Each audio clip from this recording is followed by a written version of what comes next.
ఇలా మూసీనదట, మూసీని సుందరీకరిస్తా 1,50,000 కోట్లు ఖర్చు పెడతా అంటుండు ముఖ్యమంత్రి.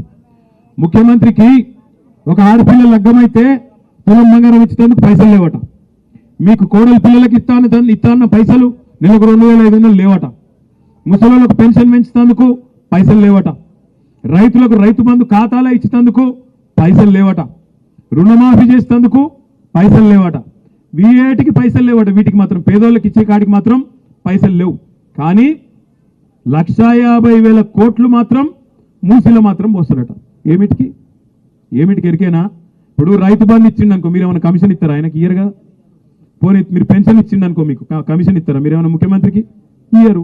తులం బంగారం ఇచ్చినావు అనుకో, నువ్వేమైనా ఇస్తావు వాళ్ళకెళ్ళి? ఇయ్యవు.